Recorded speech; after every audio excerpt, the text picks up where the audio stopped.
میری آج کی گفتگو کا موضوع ہے حب رسول کے تقاضے۔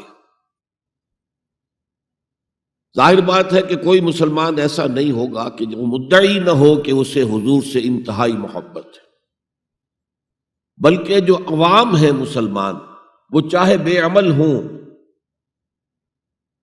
لیکن ان میں جو حمیت اور غیرت رسول کے لیے ہے صلی اللہ علیہ وسلم، کہ ان کی حرمت پر کٹ مرنے کے لیے تیار رہتے ہیں، تو اس سے میں سمجھتا ہوں کہ کوئی شخص بھی محروم نہیں ہے۔ لیکن اس حب رسول کے تقاضے کیا ہیں، ان کو سمجھنے کی ضرورت ہے۔ کہیں ایسا نہ ہو کہ ہم تو اپنے تئیں یہ سمجھتے رہے کہ ہم بہت عاشق رسول ہیں، محب رسول ہیں، لیکن آخرت میں جا کر قیامت کے دن ہم پر راز کھلے کہ نہیں، اللہ کو تو یہ شے قبول نہیں ہے، تمہارا دعویٰ رد ہے۔ اس ضمن میں سب سے پہلے آپ کے سامنے ایک فارمولہ رکھنا چاہتا ہوں۔ دیکھیے، اسلام کا تقاضا کیا ہے؟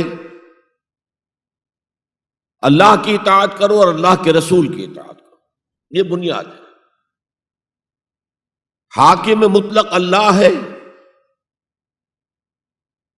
شارع حقیقی اللہ ہے، اور اس کے نمائندے کی حیثیت اس کے رسول کو حاصل ہے صلی اللہ علیہ وسلم۔ اطیعوا اللہ و اطیعوا الرسول۔ اس سے جو انحراف کرے گا، میں نے ابھی آپ کے سامنے سورہ آل عمران کی 2 آیتیں پڑھی ہیں۔ قُلْ إِن كُنتُمْ تُحِبُّونَ اللَّهَ فَاتَّبِعُونِي يُحْبِبْكُمُ اللَّهُ۔ اے نبی، ان سے کہہ دیجئے اگر تم اللہ سے محبت کرتے ہو تو میرا اتباع کرو، میری پیروی کرو، اللہ تم سے محبت کرے گا۔ وَيَغْفِرْ لَكُمْ ذُنُوبَكُمْ، اور تمہاری خطائیں بھی بخش دے گا۔ وَاللَّهُ غَفُورٌ رَحِيمٌ، اور اللہ تو غفور بھی ہے، رحیم بھی ہے۔ قُلْ اطیعوا اللہ وَالرَّسُولَ، کہہ دو اطاعت کرو اللہ کی اور اللہ کے رسول کی۔ فَإِن تَوَلَّوْا، پھر اگر وہ اس سے روگردانی کریں، فَإِنَّ اللَّهَ لَا يُحِبُّ الْكَافِرِينَ، تو اللہ کو ایسے کافر پسند نہیں۔ یعنی اطاعت رسول سے انکار، اللہ کی اطاعت سے انکار، گویا کہ انسان دائرہ اسلام سے خارج ہو گیا۔ تو اطاعت اللہ کی، اطاعت رسول کی، یہ تو اسلام کا بنیادی مطالبہ ہے۔ اگر یہ بھی نہیں ہے تو پھر کچھ نہیں، اگر یہ نہیں تو بابا پھر سب کہانیاں۔ اب ذرا اس سے قدم اوپر اٹھیے، اطاعت کے ساتھ محبت۔ جب اللہ کی اطاعت کے ساتھ اللہ کی محبت جمع ہو جائے گی تو اس کا نام ہے عبادت۔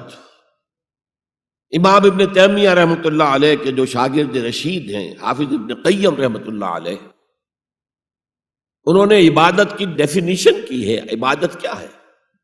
العبادت تجمع اصلین، 2 بنیادی چیزوں کو جمع کرنے سے عبادت وجود میں آتی ہے: غایت الحب وغایت الذل والخضوع، حد درجے کی اللہ کی محبت اور حد درجے میں اللہ کے سامنے گویا کہ پست ہو جانا، جھک جانا، بچھ جانا۔ انتہائی اطاعت، انتہائی محبت۔ انتہائی میں کیوں کہہ رہا ہوں؟ سورہ بقرہ کے 20ویں رکوع کی پہلی آیت ہے، والذین آمنوا اشد حبا للہ، اور جو لوگ صاحب ایمان ہوتے ہیں وہ شدید ترین ہوتے ہیں اللہ کی محبت میں۔ بعد میں یہ تو مثبت انداز ہے، منفی انداز میں جو آیت آئی ہے وہ بہت سخت وعید والی ہے، وہ میں بعد میں آپ کو سناؤں گا، تلاوت میں نے کی ہے۔ فارمولہ یہ ہے، اللہ کی اطاعت جمع شدید محبت برابر ہے عبادت کے۔ اور یہ عبادت جو ہے ہمارا مقصد تخلیق قرار دیا گیا۔ سورہ زاریات کی یہ آیت آپ میں سے حضرات کے علم میں ہوگی، وَمَا خَلَقْتُ الْجِنَّ وَالْإِنسَ إِلَّا لِيَعْبُدُونَ، میں نے جنوں اور انسانوں کو نہیں پیدا کیا مگر صرف اپنی عبادت کے لیے۔ یہ ہمارا مقصد تخلیق ہے۔ اس میں سے اطاعت والے حصے کی صحیح ترجمانی کی شیخ سعدی رحمۃ اللہ علیہ نے، زندگی آمد برائے بندگی، زندگی تو آئی ہے اطاعت کے لیے، بندگی کے لیے، غلامی کے لیے، عبدیت کے لیے۔ زندگی آمد برائے بندگی، زندگی بے بندگی شرمندگی۔ اگر اللہ کی بندگی ہی نہیں ہے تو سراسر شرمندگی ہے یہ، اور کچھ بھی نہیں۔ تو اللہ تعالیٰ کی عبادت جس کے لیے ہمیں پیدا کیا گیا، اسی کی دعوت تمام رسولوں نے دی۔ یا قوم اعبدوا اللہ ما لکم من الہ غیرہ، اے میری قوم کے لوگوں، اللہ کی عبادت کرو، تمہارا کوئی معبود اس کے سوا نہیں ہے۔ حضرت نوح کی دعوت بھی یہی تھی، حضرت ہود کی بھی یہی تھی، حضرت صالح کی بھی یہی تھی، حضرت شعیب کی بھی یہی تھی۔ بس فرق کیا ہے کہ پہلے رسول آتے تھے اپنی اپنی قوموں کی طرف صرف، لہذا آپ کو ان رسولوں کے ضمن میں ملے گا یا قوم اعبدوا اللہ ما لکم من الہ غیرہ، اے میری قوم کے لوگوں، اللہ کی عبادت کرو، اللہ کی بندگی کرو، اللہ کی پرستش کرو، اسی کو اپنا محبوب اصلی بناؤ اور اس کے ہر حکم کی اطاعت کرو۔ یا قوم اعبدوا اللہ ما لکم من الہ غیرہ۔ نبی اکرم صلی اللہ علیہ وسلم پر آ کر، کیونکہ آپ کی بعثت ہے پوری نوع انسانی کے لیے، تو اب یا قومے کا لفظ نہیں رہا، یا ایھا الناس، اے لوگو، اے بنی نوع انسان۔ یا ایھا الناس اعبدوا ربکم الذی خلقکم والذین من قبلکم لعلکم تتقون، اے لوگو عبادت کرو، بندگی کرو، پرستش کرو اپنے اس رب کی جس نے تمہیں بھی پیدا کیا اور جو تم سے پہلے تھے ان کو بھی پیدا کیا، تاکہ تم بچ سکو۔ یہ کیوں کہا دوہرا کر تم سے پہلوں کو بھی پیدا کیا؟ اس لیے کہ اکثر و بیشتر گمراہ لوگ، مشرکین کیا کہتے تھے اپنے رسولوں سے کہ ہم تو بس جی اپنے آباء و اجداد کے رستے پر چلیں گے، ما وجدنا علیہ آباءنا، جس طریقے پر، جس طرز عمل پر ہم نے اپنے آباء و اجداد کو پایا ہے، ہم نے اسی پر چلنا ہے۔ تو واضح کر دیا تم بھی مخلوق ہو، وہ بھی مخلوق تھے، تم بھی انسان ہو، وہ بھی انسان تھے، تم سے بھی غلطی ہو سکتی ہے، ان سے بھی ہو سکتی تھی۔ لہذا یہ اصول نہیں ہے کہ جو بھی آباء و اجداد کی ریتیں ہیں، رسمیں ہیں، طریقے ہیں اور جو ان کے عقیدے ہیں انہی کو آپ لے کر چلیں، بلکہ آپ تو تلاش کریں صحیح عقیدہ کیا ہے، صحیح زندگی گزارنے کا طریقہ کیا ہے، اس کو اختیار کریں۔ یا ایھا الناس اعبدوا ربکم الذی خلقکم والذین من قبلکم لعلکم تتقون، تاکہ تم بچ جاؤ جہنم کی آگ سے۔ یہ جو میں نے بتایا کہ اطاعت کلی، ہمہ تن، ہمہ وقت، ہمہ وجوہ، جزوی اطاعت نہیں، بس یہ ذرا نوٹ آف کوشن ہے۔ اگر ہم اللہ کا ایک حکم مانیں گے، ایک نہیں مانیں گے، یہ جزوی اطاعت ہے، یہ اللہ کو قبول نہیں ہے۔ اللہ کی طرف سے تو یوں سمجھیے کہ پیکج ڈیل ہے، ٹیک اٹ اور لیو اٹ، لینا ہے تو پورا لو ورنہ دفع ہو جاؤ، اللہ کو تمہاری ضرورت نہیں ہے، تمہیں اللہ کی ضرورت ہے۔ یا ایھا الذین آمنوا ادخلوا فی السلم کافہ، اے ایمان والو اسلام میں داخل ہونا تو پورے کے پورے ہو، ادھورے نہیں۔